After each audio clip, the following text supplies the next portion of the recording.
जय श्री कृष्ण। राधे राधे भक्तों।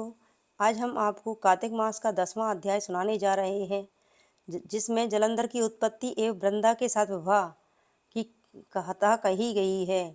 राजा पृथु बोले, हे देवर्षि, जब भगवान शिव ने उस अग्नि को क्षीर सागर में डाल दिया तो उस समय क्या हुआ? नारद जी बोले, हे राजन, जब भगवान शिव ने वह तेज क्षीर सागर में डाला तब वह अग्नि गंगा सागर के संगम पर जा गिरी।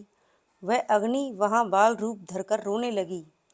उसके रुदन से पृथ्वी कांपने लगी। उसके रोने के शब्द से स्वर्गलोक से सत्यलोक तक सब बहरे हो गए। तत्पश्चात ब्रह्मा जी ने उसका रुदन सुनकर वहां जाकर देखा कि समुद्र की गोद में अग्नि बाल रूप में बैठी है। तब ब्रह्मा जी ने पूछा, यह अद्भुत सुंदर बालक कौन है?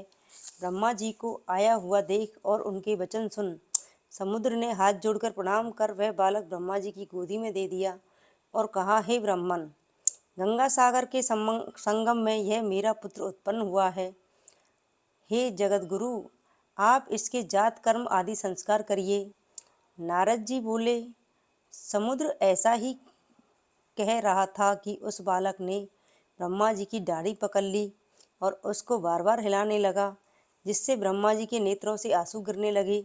बड़ी कठिनता से दाढ़ी छुड़ाकर ब्रह्मा जी सागर से बोले, हे समुद्र, इसने हमारे नेत्रों से जल निकाला है, इससे यह जलंधर नाम से विख्यात होगा। यह तरुण होने पर संपूर्ण शास्त्रों को जानने वाला और इसको रुद्र के सिवाय अन्य कोई नहीं मार सकेगा। यह जहाँ से उत्पन्न हुआ है अंत में वहीं लीन हो जाएगा। नारद जी बोले, ऐसा कहकर ब्रह्मा जी ने शुक्राचार्य जी को बुलवाया और जलंधर को राजगद्दी पर बैठाकर तथा समुद्र से आज्ञा लेकर ब्रह्मा जी अंतर्ध्यान हो गए। सागर अपने पुत्र को देख बहुत प्रसन्न हुआ और उसके विवाह के लिए सुंदर योग्य कन्या चाहने लगा।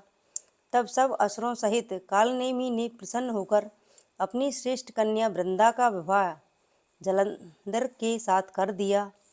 जलंधर प्रेम करने वाली और आज्ञा में चलने वाली सुंदर स्त्री को पाकर बहुत खुश हुआ और शुक्राचार्य की सहायता से पृथ्वी पर राज्य करने लगा। इस प्रकार कार्तिक मास का 10वां अध्याय समाप्त हुआ। जय श्री कृष्ण। राधे कृष्ण।